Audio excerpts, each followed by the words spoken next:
தாய் வீடு மே மாத இதழ் 2026. வானத்தின் கீழே பூரணம் ஒன்றும் இல்லை.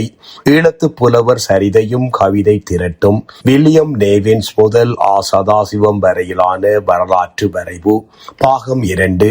எழுத்துருவாக்கம் செல்லத்துறை சுதர்சன். குரல் வடிவம் கு. பிரபு. நமக்கு கிடைக்கும் ஆதாரங்களின் அடிப்படையில் ஈழத்து புலவர்கள் குறித்த தனித்த வரலாறு என்ற வகையில் முதலில் தமிழில் வெளிவந்த எழுத்து நாவலர் கோட்டம் முத்துத்தம்பி பிள்ளை 1858 தொடக்கம் 1917 அவர்களின் ஈழ மண்டல புலவர் சரித்திரம் என்ற சிறு நூலே.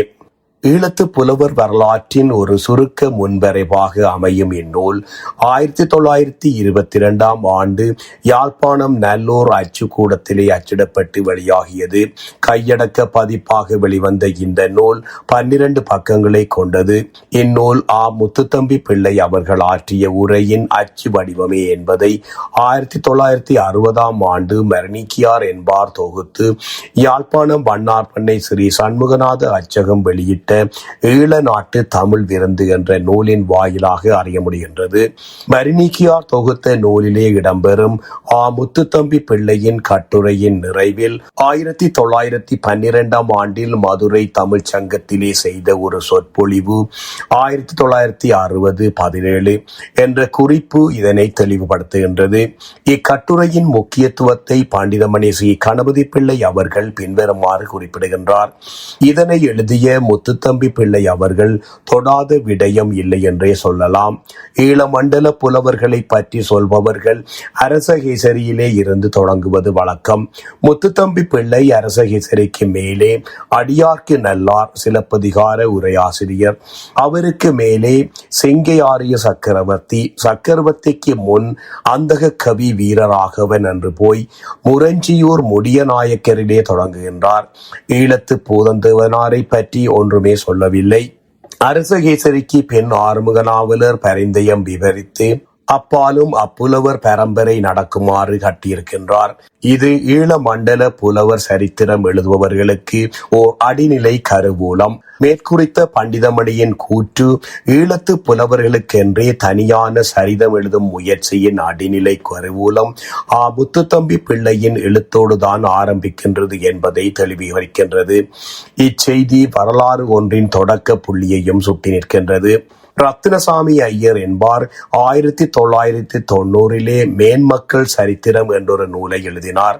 அவர் தான் மேன்மக்கள் என கருதும் 371 நபர்களின் சரித குறிப்புகளை அந்நூலிலே பதிவு செய்துள்ளார். ஆறுமுக நாவலர் அவர்கள் எழுதிய சுப்ரபோதம் எனும் பிரசுரம் 1853 ஆண்டு எழுதி வெளியாகியது. அது 24 பக்கங்களை கொண்டது. அதிலே சைவ ஆகமங்கள் ஓதி உணர்பவர்களும் நல்லொழுக்கம் உள்ளவர்களுக்கும் ஆகிய மேன்மக்கள் ஆறுமுக நாவலர் பிரபந்த திரட்டு 1966-13 என எழுதுவது மேன்மக்கள் எனும் பதம் குறித்து அவரது பொருள் கோடலை தெரிவிக்கின்றது. நாவலரது சுப்ரபோதம் வெளியாகி சுமார் 77 வருடங்களுக்கு பின்னர் வெளிவந்த ரத்னசாமி ஐயரின் மேன்மக்கள் சரித்திரத்திலே காலனிய ஆட்சியின் நீதி நிர்வாகிகள், காலனிய வர்க்க விசுவாசிகள், புலமையாளர்கள் என 371 நபர்கள் உள்ளடக்கப்பட்டிருந்தனர். அவர் குறிக்கும் 371 நபர்களின் தகவல்களை பகுப்பாய்வு செய்த போது யாழ்ப்பாணத்திலே காலனிய காலத்திலே ஏற்பட்ட சமூக பொருளாதார கல்வி மாற்றங்களின் விளைவாக தோன்றிய செல்வாக்கு மிக்க சமூக குழுவாகிய காலனிய உயர் குலாத்தினரின் கொலோனியல் எலைட்ஸ் 346 நபர்களின் சரித குறிப்புகளை இந்நூல் தருவதை அறிய முடிகின்றது. ஏனைய 25 நபர்கள் மாத்திரமே தமிழ், வடமொழி, சைவம் மற்றும் கலை ஆகியவற்றோடு தொடர்பான புலமையாளர்கள் என்பது தெளிவாகின்றது. இவர்களை காலனிய தமிழ் புலமை உயர் Ghulam colonial Tamil intellectual elites என குறிப்பது பொருத்தமானது. 25 தமிழ் புலமையாளர்களின் சரித குறிப்புகள் இடம்பெறுகின்றன. எனினும் அவர்களது செய்யுட்கள் எதுவுமே இந்நூலிலே இடம்பெறவில்லை. நூலின் நோக்கம் அது அல்ல என்பதால் நூலாசிரியர் அதனை தவிர்த்திருக்கின்றார் போலும். மகாவித்வான் ஸ்ரீ கணேசையர் அவர்கள் எழுதிய ஈழ நாட்டு தமிழ் புலவர் சரிதம் என்ற நூல் 1939 ஆண்டு வெளியாகியது. ஈழகேசரி அதிபர் நா. பொன்னையா அவர்களால் இது பதிக்கப்பட்டு சுன்னாகம் திருமகள் அழுத்தகத்திலே அச்சிடப்பட்டது. முத்துத்தம்பி பிள்ளையின் அடிக்கருவூல முயற்சியின் பெரு விளைவாக இதனை காண முடிகின்றது. ஈழநாட்டு தமிழ் புலவர்களை மாத்திரம் விவரித்து கூறும் முதல் முயற்சியாக இந்நூல் அமைகின்றது.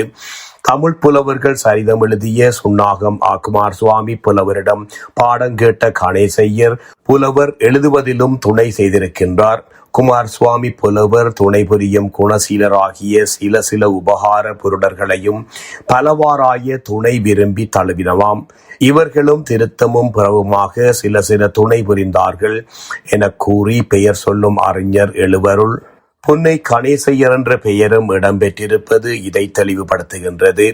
தென்கோவை பண்டிதர் சானா கந்தையா பிள்ளை அவர்களை ஆசிரியராக கொண்டு வெளிவந்த வித்தகம் பத்திரிகையிலே ஈழநாடும் தமிழும் என்ற தலைப்பில் ஈழநாட்டு புலவர் சரிதங்களை ஐயவர்கள் சில ஆண்டுகளாக எழுதினார்.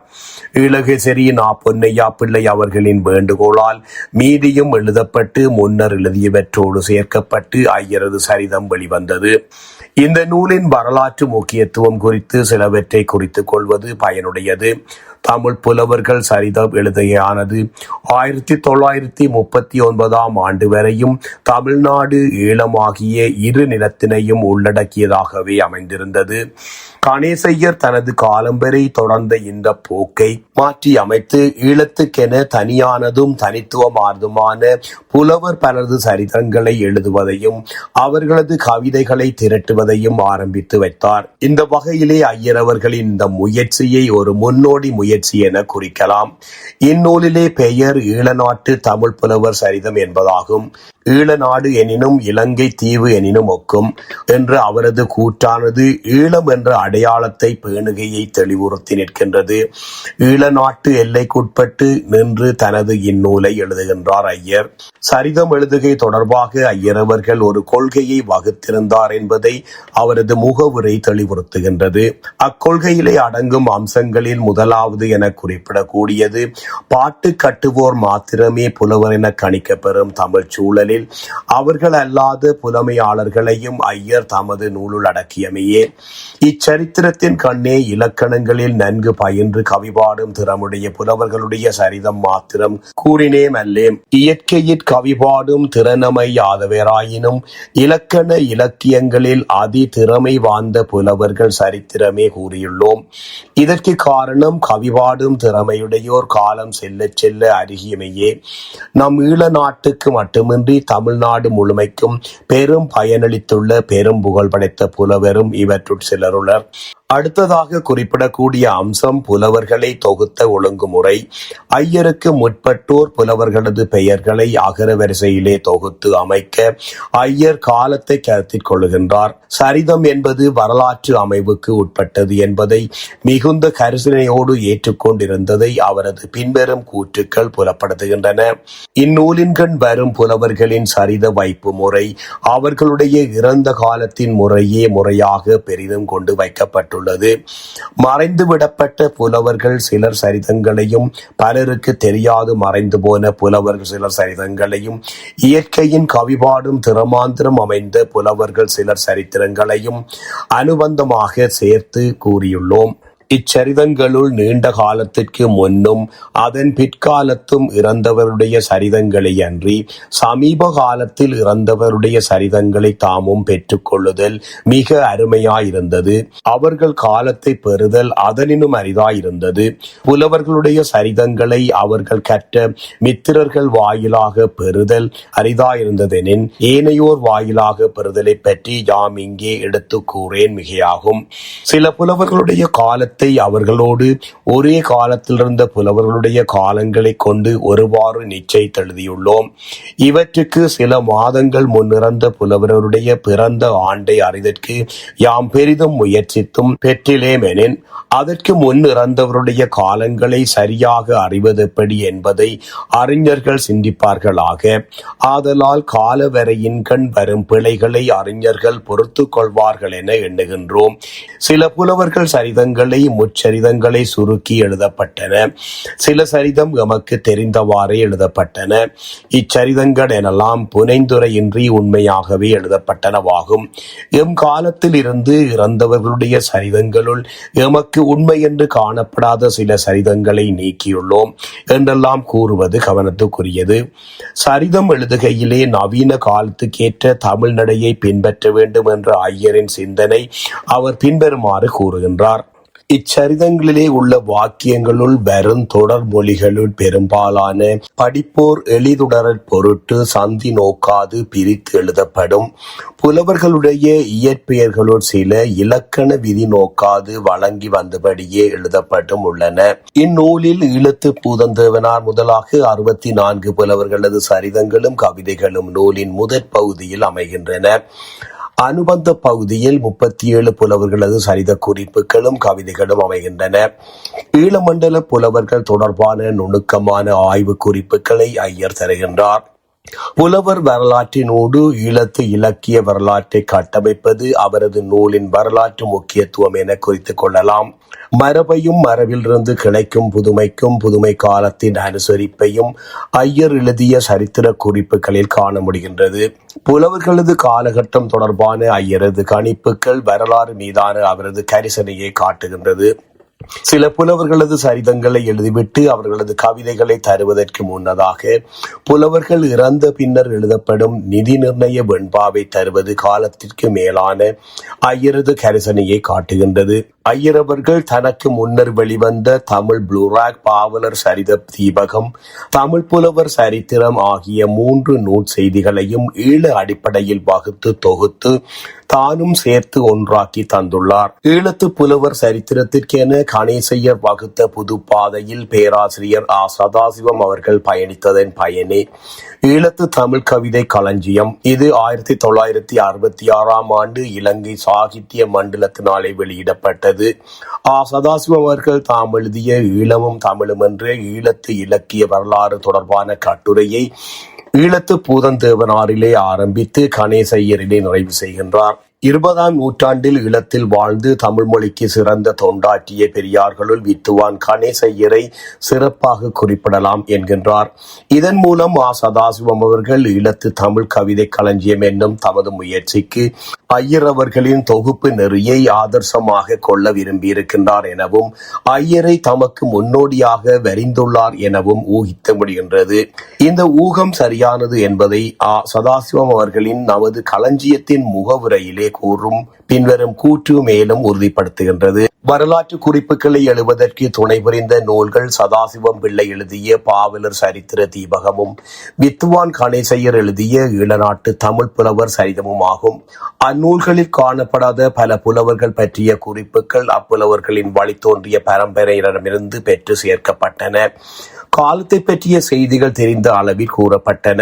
கணேசையர் எழுதிய சரிதத்தின் பின்னரும் சதாசிவம் அவர்களின் இந்நூலுக்கான தேவை என்ன என்பது குறித்த ஒரு வினா எழுகின்றது. அதற்கு யாழ்ப்பாணம் ஆறுமுக நாவலர் காவிய பாடசாலை தலைமை தமிழ் பண்டிதர் வித்துவான் சுப்பையா பிள்ளை அவர்கள் பின்வரும் கூற்றை பதிலாக உரைக்கலாம். வித்துவ சிரோன்மணி பிரம்மஸ்ரீ கணேசையர் அவர்களினால் இயற்றப்பட்ட ஈழநாட்டு தமிழ் புலவர் சரிதம் பொ.ஆ.பி. 1939ஆம் ஆண்டில் அச்சிடப்பட்டு வெளியிடப்பட்டுள்ளது. அதனால் அக்காலத்திலும் அதன் பின்னரும் வாழ்ந்து மறைந்த தமிழ் புலவர்களையும் அவர்களின் நூல்களையும் தனிப்பாடல்களையும் அந்நூலில் அறிதல் இயலாது. அக்கவிதைகளையும் புலமையாளர்களையும் தொகுத்து அறியும் வாய்ப்பும் இந்நூல் பெறத்தக்க ஒரு விசேட பயனாகும். மேற்படி கூற்றின் வழி ஈழத்து தமிழ் இலக்கிய வரலாறு இன்று வரையும் செம்மையாக எழுதப்படாத நிலையிலே நின்று நோக்கும் போதுதான் சதாசிவம் அவர்களது களஞ்சிய முயற்சியின் பயனும் அவசியமும் எத்துணை வரலாறு முக்கியமானது என்பதை புலப்படுத்துகின்றது. அவரது களஞ்சியம் நவீன புலமை நெறிக்கு உட்பட்ட தொகுப்பு. அவர் தனியொருவராக இதை சாதித்திருப்பது என்பது ஈழத்தவர் பெருமையுடன் கொண்டாட வேண்டிய மகத்தான சாதனைகளில் ஒன்று. ஈழத்து இலக்கியம் என்பது ஈழத்து இயற்கை சூழலையும் ஈழத்து மக்களின் வாழ்வியலையும் பிரதிபலிப்பவை. இந்த தெளிவான நோக்குடன் அவர் தொகுப்பு முயற்சியிலே ஈடுபட்டதை ஈழத்து தமிழ் புலவர்களால் யாக்கப்பட்ட செய்யுள் இலக்கியங்களுள் தனிப்பாடல்களும் ஈழத்து இயற்கை சூழலின் அடிப்படையில் தோன்றியவை. மக்கள் தம் பண்பாட்டினையும் வாழ்க்கை முறையையும் தமிழ் மரபு பிறளாது கூறுபவை எனும் அவரது கூற்று புலப்படுகின்றது. ஈழத்து தமிழ் கவி களஞ்சியம் ஈழத்து பூதந்தேவனாரிலே இருந்து வைத்தியலிங்கம் பிள்ளை வரை 143 ஈழத்து புலவர்களின் தேர்ந்த கவிதைகளை கொண்டமைந்தது. ஆயினும் வெறுமனே ஒரு கவிதை களஞ்சியமாக இது அமையாமல் நூலின் அமைப்பு மற்றும் பகுப்பு முறையாலும் ஆய்வு நிலை தரவுகளாலும் இது ஒரு வரலாற்று ஆவணமாக அமைந்துள்ளது. இது இக்களஞ்சியத்தின் மேன்மை எனலாம். கணேசையரின் காலவாரியான தொகுப்பு நெறியை தனக்கு முன்னோடியாக கொண்டு அதிலிருந்து மரபு மற்றும் நவீனம் ஒன்றி கலந்த ஒரு பெரும் பாய்ச்சலை வரலாற்று ஒழுங்கு பேணுவதிலே நிகழ்த்தி காட்டியுள்ளார் சதாசிவம் அவர்கள். ஈழத்து தமிழ் கவிதை களஞ்சியம் என்னும் இந்நூல் ஈழ நாட்டிலே வாழ்ந்த புலவர்களால் இயற்றப்பட்ட சிறந்த தமிழ் பாடல்களின் தொகுப்பாகும் என அவர் தனது முகவுரையிலே ஆரம்பத்தில் குறிப்பிடுகின்றார். இதன் மூலமாக தேர்ந்த கவிதைகளின் களஞ்சியம் உருவாக்கும் அவரது நோக்கத்தை தெளிவுற கூறிவிடுகின்றார். தெரிந்தெடுத்த தீஞ்சுவை கவிதைகளின் களஞ்சியமாக இந்நூலுக்கு ஈழத்து தமிழ் களஞ்சியம் என பெயரிடப்பட்டது என அவர் கூறுவது இதனை மேலும் உறுதிப்படுத்துகின்றது. 358 செய்யுள் நூல்களின் பெயர்களை இக்களஞ்சியத்திலே அவர் தருகின்றார். ஈழத்து புலவர்கள் பலரும் பாடிய 147 செய்யுள் நூல்களிலே இருந்தும் தனிப்பாடல்களிலே இருந்தும் கவிதைகளை தேர்ந்து திரட்டி வழங்கியுள்ளார். இக்களஞ்சியம் ஈழத்து கவிதை வரலாற்றை 6 காலகட்டங்களாக வகுத்து நோக்குகின்றது. இந்நூல் பெரும்பாலும் அரசியற்கால பகுதிகளை அடிப்படையாக கொண்டு சங்க காலம், யாழ்ப்பாண தமிழ் வேந்தர் காலம் 1261 தொடக்கம் 1505, போர்த்துகேயர் காலம் 1505 தொடக்கம் 1658, ஒல்லாந்தர் காலம் 1658 1796, ஆங்கிலேயர் காலம் 1796 1947, தேசிய எழுச்சி காலம் 1948 என 6 கால பகுதிகளாக இலக்கிய வரலாற்று ஆசிரியர் கோட்பாடுகளுக்கு ஏற்ப வகுக்கப்பட்டது என்பது சதாசிவம் அவர்களது கூற்று. இக்கால பகுதிகளின் பெயர்களில் சங்க காலம் நிறுவன ரீதியாக காலப்பெயர் பெற்றதை நாம் மனங்கொள்ளல் வேண்டும். ஈழத்து தமிழ் கவிதை வளர்ச்சியிலே சங்க காலத்தை முதற்காலமாக கொள்ள வேண்டும் என்பது அவரது துணிவு. தமிழ் கூறும் நல்லுலகத்து இலக்கியத்தினை ஒரு கூறே ஈழ தமிழ் இலக்கியம் என்பதையும் தமிழ் இலக்கிய மரபு என்பது இரு நாட்டுக்கும் ஒன்றே என்பதையும் உணர்முகமாகவே முதலாவது காலப்பகுதியை சங்க காலம் என அழைத்தனம் என கூறும் அவரது கூற்று ஏற்றுக்கொள்ளத்தக்கதே. அவர் தமது இத்துணிவுக்கு கணேசையரையே முன்னோடியாக கொண்டுள்ளார். கணேசையர் எழுதிய சரித்திரத்திலும் ஈழத்து பூதந்தேவனார் முதலிலே வருகின்றார். சதாசிவம் அவர்கள் தமது களஞ்சியத்தில் சங்ககாலம் பற்றிய அறிமுகத்தில் திருவளர் மதுரை தென்றமிழ் சங்க புலவருள் ஒருவராய் புவியிசை நாட்டிய பூதந்தேவனார் முதலிய சான்றோர் தோன்றுதற்கிடமா தொன்றுகோள் சீர்த்தி திரை வளை ஈழத்து வடபால் என்று கணேசையரின் பாயிர பகுதியொன்றை வழங்குவதாலும் இதனை உணரலாம். தேசிய எழுச்சி காலம் என்பது 1948 ஆண்டிலிருந்து இக்களஞ்சியம் வெளிவந்த 1966 ஆண்டு வரை என கருதிக் கொள்வது பொருத்தமானது. சதாசிவம் அவர்கள் தமது களஞ்சியத்தில் தாம் வகுக்கும் 6 கால கட்ட பகுதிகளிலும் அவர் புலவர்களை வைக்கும் கால ஒழுங்கு புலமை ரீதியாக நயக்கத்தக்கது. புலவர்களின் கால ஒழுங்கை அவர் இறந்த ஆண்டுகளை அடிப்படையாக கொண்டு அவர் ஒழுங்கமைக்கின்றார். சிவசம்பு புலவர் பிறந்த ஆண்டு 1852 எனவும் இறந்த ஆண்டு 1910 எனவும் திட்டமாக கூறப்பட்டன. சில புலவர்களின் இறந்த ஆண்டு மட்டும் அவர் பெயருக்கு எதிரே கூறப்பட்டது. உதாரணமாக பொன்னம்பல பிள்ளை 1891 என அவர் இறந்த காலம் மட்டும் காட்டப்பட்டது. பீதாம்பர புலவர் 1819 என்பது அவர் 1819 என்னும் ஆண்டை உள்ளிட்ட கால பகுதியிலே வாழ்ந்தார் என பொருள்படும். இந்நூலில் புலவர்களின் வரிசையமைந்த வீதம் அவர் இறந்த ஆண்டை ஒட்டியதாகும். உதாரணமாக முருகேச பண்டிதர் 1830 தொடக்கம் 1900, தாமோதரம் பிள்ளை 1832 தொடக்கம் 1901, திருஞான சம்பந்த பிள்ளை 1849 1901, வைத்திலிங்க பிள்ளை 1852 1901, சபாபதி நாவலர் 1843 1903 என்பொருது வரிசையை நோக்குக. ஒரே ஆண்டிலே இறந்த பல புலவர்களை வரிசைப்படுத்தும் போது அவர்கள் பிறந்த ஆண்டு வரிசையும் கருத்தில் கொள்ளப்பட்டது. சிவசம்பு புலவர் பிறந்த ஆண்டு 1852 என்பது தவறானது. 1829 என்பதே சரியென பிற்கால ஆய்வு மூலம் உறுதி செய்யப்பட்டதையும் இங்கு மனங்கொள்ள தகும். இந்த நூல் அமைப்பின் இன்னொரு சிறப்பம்சம் ஒவ்வொரு காலகட்ட பிரிவின் ஆரம்பத்திலே அமையும் அறிமுக பகுதி. அப்பகுதி இரு பிரிவுகளை கொண்டமைந்துள்ளது. முதற் பிரிவு குறித்த காலகட்ட இலக்கிய உருவாக்கத்திற்கான அரசியல், சமூக, பண்பாட்டு காரணிகளை தெளிவாகவும் கட்டிருக்கமாகவும் கொண்டுள்ளது. இரண்டாவது பிரிவு குறித்த காலகட்ட இலக்கிய போக்கை விளக்குவது. முக்கியமான புலவர்கள், அவர்களின் புலமை சாதனைகள், இலக்கியங்களின் பொருள், செய்யுள், மொழி மரபுகள் ஆகியவற்றின் நிலவரங்களை தருவது. இந்த நூல் அமைப்பின் பிறிதொரு சிறப்பம்சம் ஒவ்வொரு புலவரின் செய்யுட்பகுதிக்கு முன்னே அமையும் புலவர் குறித்த அறிமுகம். இது புலவர் குறித்த வரலாற்று குறிப்புகளை கொண்டமைந்துள்ளது. புலவர் பெயர், வாழ்ந்த காலம், வசித்த ஊர், புலமை வம்சாவளி, செய்யுள் நூல்கள், பிற தமிழ் பணிகள் என்பனவற்றை தெளிவாகவும் சுருக்கமாகவும் தருவதாக அந்த அறிமுகம் அமைந்துள்ளது. களஞ்சியத்தில் 4 பிற்சேர்க்கைகள் அமைந்துள்ளன. காலம் கணிக்க முடியாத புலவர்களது பாடல்கள் மற்றும் நூல் தொகுக்கும் காலத்தில் வந்து சேர பிந்திய பாடல்கள் முதற் சேர்க்கை. நூலிலே அடங்கிய புலவர்களை அகரவரிசைப்படுத்திய புலவரும் அகராதி 2வது சேர்க்கை. களஞ்சியத்திலே நூல்களை அகரவரிசையிலே தரும் நூல் அகராதி 3வது சேர்க்கை. களஞ்சியத்திலே இடம்பெற்ற செய்யுட்கள் அனைத்திலும் முதற் பகுதியை அகரவரிசையிலே தரும் செய்யுள் அகராதி இறுதி சேர்க்கை. இக்களஞ்சியத்திலே சில புலவர்களுக்கு ஒரு பாடல் மாத்திரமே இடம்பெற்றுள்ளது.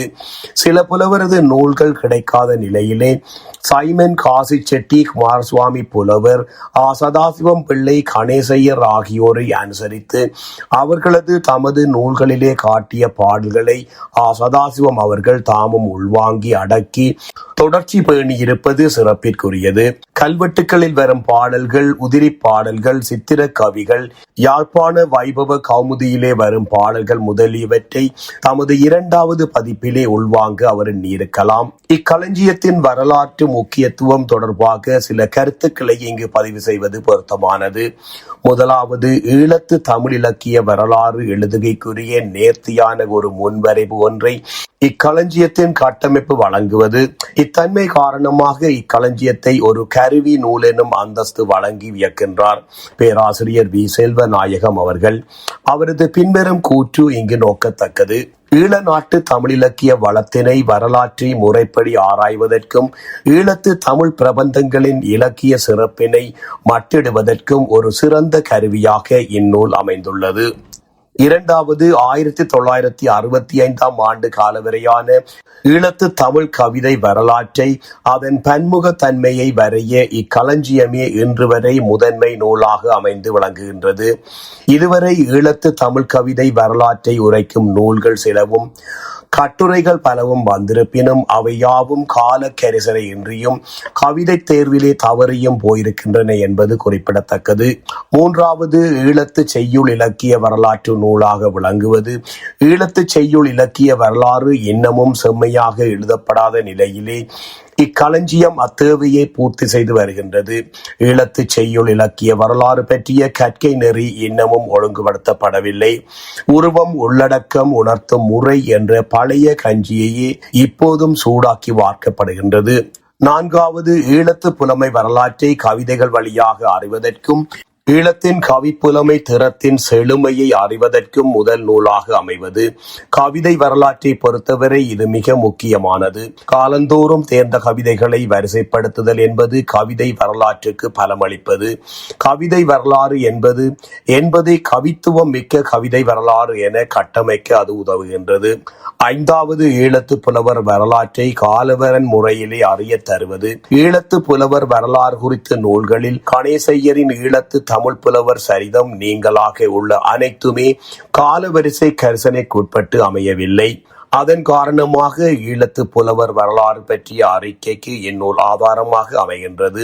6வது, ஈழத்து பிரபந்த வரலாற்றை அல்லது சிற்றிலக்கிய வரலாற்றை கால ஒழுங்கிலே அறிய தருவது. ஈழத்து சிற்றிலக்கிய வரலாறு இதுவரை எழுதப்படாத நிலையில் இந்த நூலே அத்தேவையை பூர்த்தி செய்து வருகின்றது. ஈழத்தில் தோன்றிய பிரபந்தங்களை இக்களஞ்சியம் 31ஆக வகைப்படுத்தி வரலாற்று ஒழுங்கிலே தருகின்றது. அதன் காரணமாக ஈழத்து பிரபந்த வரலாற்று நூலாகவும் இக்களஞ்சியமே அமைந்துள்ளது எனலாம். 7வது, செய்யுள் இலக்கியங்களுக்கு ஊடாக சமூக வரலாற்றை அறிய உதவுவது. இது மிக மிக முக்கியமானது. இக்களஞ்சியம் காலவரிசையிலே கவிதைகளை தருவதனால் நிலப்பிரபுத்துவ காலத்திலே இருந்து தேசிய எழுச்சி காலம் வரையான ஒரு சமூக வாசிப்பை கவிதைகளின் வழி நிகழ்த்த இக்களஞ்சியம் துணை செய்கின்றது. அந்த வகையில் இது ஒரு சமூகவியல் ஆய்வுக்கான வரலாற்று நிலை திரட்டாக அமைகின்றது. 8வது, ஈழத்து பிரதேசங்களில் இலக்கிய வளர்ச்சி மற்றும் புலமை செயற்பாடுகளை அறிய உதவுகின்றது. ஈழத்தில் பிராந்திய இலக்கிய வளர்ச்சியை பற்றிய வரலாற்று ரீதியான எழுத்துக்கள் இன்னமும் செம்மையாக எழுதப்படவில்லை என்றே தோன்றுகின்றது. எழுதப்பட்டனவும் தமிழ் தேசிய காலகட்டத்திலே இருந்தே ஆரம்பிக்கின்றன. எனவே மரபிலிருந்து கிளைக்கும் புதுமை என்ற அடிப்படையில் பிராந்திய இலக்கிய வரலாறு எழுதைக்கு இந்த களஞ்சியம் மாத்திரமே இப்போது தரமான ஒரு வரலாற்று வழிகாட்டியாக அமைகின்றது. 9வது, ஈழத்திலே கிறிஸ்தவம், இஸ்லாம், சைவம் ஆகிய சமயங்களின் இலக்கிய வளர்ச்சியை அறியவும் அவை குறித்த வரலாற்றை எழுதவும் துணை செய்வது. அதாவது இலங்கையில் தமிழ் மொழி பேசும் சிறுபான்மை மக்களின் இலக்கியமாக அவர்களின் சமய அடையாளங்களை சுமந்த இலக்கியமாக வரைவதற்கு உதவுகின்றது. ஈழத்து தமிழ் இலக்கிய வரலாற்றை ஈழத்தில் சைவ இலக்கிய வரலாறு, ஈழத்தில் கிறிஸ்தவ இலக்கிய வரலாறு, ஈழத்தில் இஸ்லாமிய இலக்கிய வரலாறு, ஈழத்தில் தமிழ் பௌத்த இலக்கிய வரலாறு என்றெல்லாம் வரைவதற்கான முதல் நூலாக இக்களஞ்சியம் அமைகின்றது. வித்துவான் சுப்பையா பிள்ளை அவர்கள் தமிழ் பேசும் எல்லா சாகியத்தவரும் ஏற்று போற்றத்தக்கவாறு சகல சாகிய புலமையாளர்களுடைய கவிதைகளும் இந்நூலிலே கோவைப்படுத்தி தொகுக்கப்பட்டுள்ளன என கூறுவது எங்கே நோக்கத்தக்கது. 10வது, ஈழத்து கோயில் இலக்கிய வரலாற்றை அறிய உதவுவது. ஈழத்து கோயில் இலக்கிய வரலாறு ஈழத்து பண்பாட்டு பாரம்பரியத்தின் அடிப்படையிலே இன்னமும் ஆரம்பிக்கப்படவில்லை. சிலர் தாம் விரும்பியவாறு கோயில்களின் வரலாற்றை அக்கோயில்களின் இலக்கியங்களை மாத்திரமே இதுவரை எழுதி வைத்துள்ளனர். ஈழத்து முற்போக்கு இலக்கிய எழுச்சியே இலக்கியம் என கருதுவோர் கோயில் இலக்கியம் என்றவுடன் முகம் சுளிக்கின்றனர்.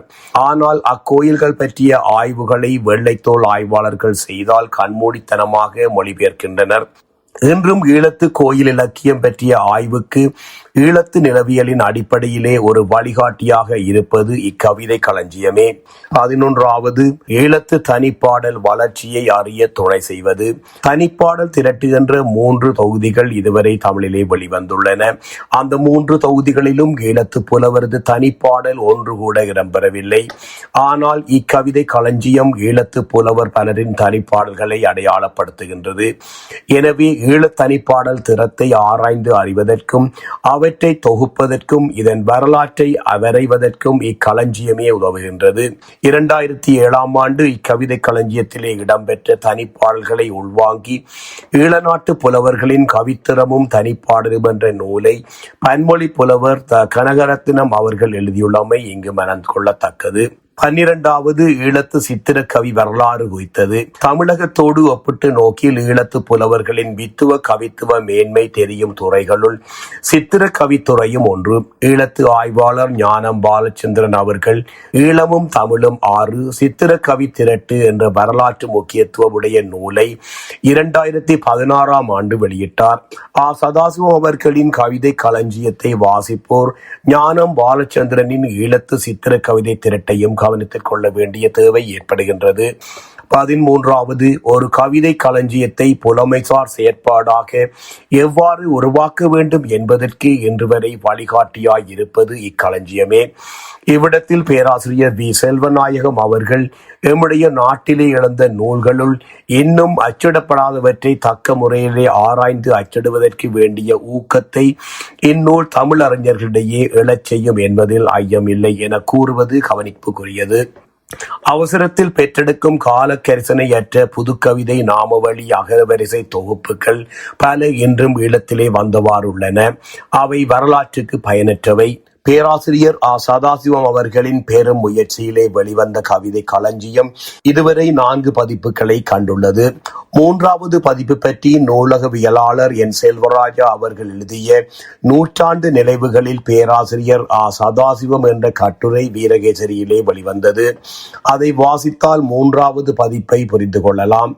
இலங்கையிலே ஆசிரிய வெளியீட்டாளர்களும் அவர்களுக்கான பதிப்புரிமையும் என்ற அவரது கட்டுரை மீள்பதிப்பு முயற்சியிலே ஈடுபடுபவர்கள் வாசிக்க வேண்டும். இவற்றையெல்லாம் பதிப்பு மற்றும் தொகுப்பு பணியிலே ஈடுபடுவோர் கவனத்தில் கொள்வார்களாக. சதாசிவம் என்பவரை கொண்டாடுவது என்பது அவரின் புலமை வழியிலே நடப்பதுதான். வில்லியம் நேவின்ஸிலிருந்து சதாசிவம் வரை நிகழ்ந்த ஈழத்து புலவர் சரிதையாக்க முயற்சிகளையும் கவித்திரட்டு முயற்சிகளையும் வரலாற்றின் நேர்கோட்டில் வைத்து பார்க்கும்போது சதாசிவம் அவர்கள் மேற்கொண்ட களஞ்சிய முயற்சி ஈழத்து தமிழ் வரலாற்றில் மகத்தான சாதனை என்பது புலனாகின்றது. ஈழத்திலும் அண்மை காலத்தில் நிகழ்ந்த சில தொகுப்பு முயற்சிகள் தொகுப்பு முறைக்குரிய ஆய்வு நெறிமுறை அற்றும் சமூக மற்றும் சுய அரசியல் எல்லைக்குள் சிக்கியும் பயனற்று போயுள்ளன. இந்நிலையிலே உரிய ஆய்வு நோக்குடன் சீர்மையான புலமை அறத்தோடும் காலம் கடந்தும் வாழும் வரலாற்று ஆவணமாக ஈழத்தமிழ் கவிதை களஞ்சியத்தை ஆக்கி தந்தமைக்கு ஈழத்து தமிழ் உலகு பேராசிரியர் சதாசிவம் அவர்களுக்கு நன்றி கடன் பட்டுள்ளது. இந்நூலை அதன் அசல் வடிவிலே மீள்பதிப்பு செய்த அம்மையார் திருமதி திருஞானேஸ்வரி சதாசிவம் அவர்களுக்கும் தமிழ் உலகின் சார்பில் பாராட்டுக்கள். ஈழத்தெழுந்த புலவர் திறம் குறித்து ஈழத்து தமிழ் கவிதை களஞ்சியம் எனும் தொகை நூல் ஒன்றினை தமக்கிணையில்லா தண்டமிழ் மரபு வனப்பொடு நிலவும் வைகை புரி நல்லோன் தொல்கடல் இலங்கையிற் தோன்றி நிறுவும் பல்கலைக்கழக சொல்வலர் தம்முள் வராகலுள் வயல் வள மருவும் அராலி சதாசிவம் எனும் பெயரவனே. நன்றி.